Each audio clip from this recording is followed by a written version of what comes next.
Chapter 8. When Jesus came down from the mountainside, large crowds followed him. A man with leprosy came and knelt before him and said, "Lord, if you are willing, you can make me clean." Jesus reached out his hand and touched the man. "I am willing," he said. "Be clean." Immediately he was cleansed of his leprosy. Then Jesus said to him, "See that you don't tell anyone, but go, show yourself to the priest, and offer the gift Moses commanded as a testimony to them." When Jesus had entered Capernaum, a centurion came to him asking for help. "Lord," he said, "my servant lies at home paralyzed, suffering terribly." Jesus said to him, "Shall I come and heal him?" The centurion replied, "Lord, I do not deserve to have you come under my roof. But just say the word, and my servant will be healed. For I myself am a man under authority, with soldiers under me. I tell this one, 'Go,' and he goes, and that one, 'Come,' and he comes. I say to my servant, 'Do this,' and he does it." When Jesus heard this, he was amazed, and said to those following him, "Truly I tell you, I have not found anyone in Israel with such great faith.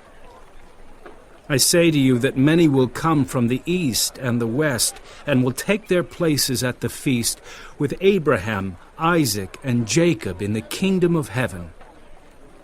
But the subjects of the kingdom will be thrown outside, into the darkness, where there will be weeping and gnashing of teeth."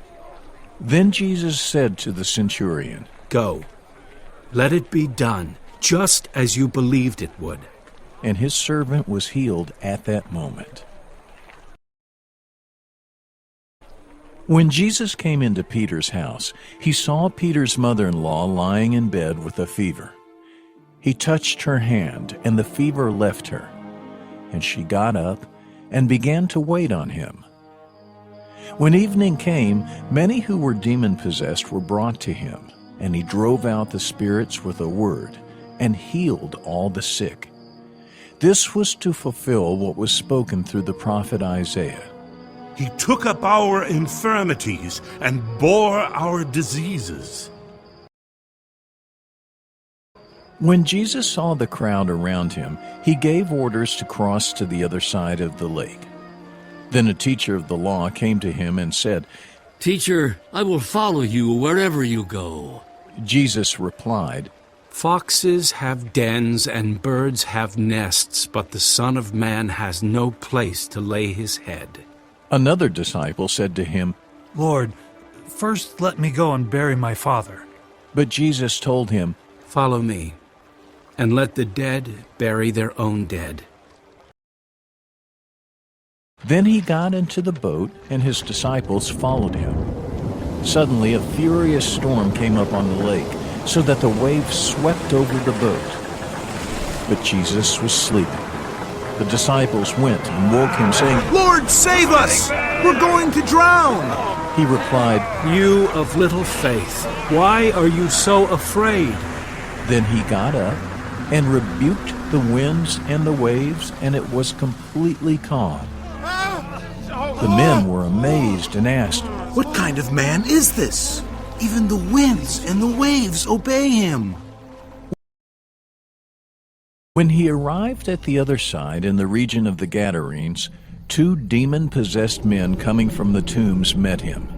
They were so violent that no one could pass that way. "What do you want with us, Son of God?" they shouted. "Have you come here to torture us before the appointed time?" Some distance from them, a large herd of pigs was feeding. The demons begged Jesus, "If you drive us out, send us into the herd of pigs." He said to them, "Go."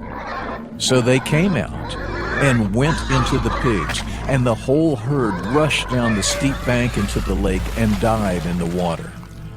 Those tending the pigs ran off, went into the town and reported all this, including what had happened to the demon-possessed men. Then the whole town went out to meet Jesus, and when they saw him, they pleaded with him to leave their region.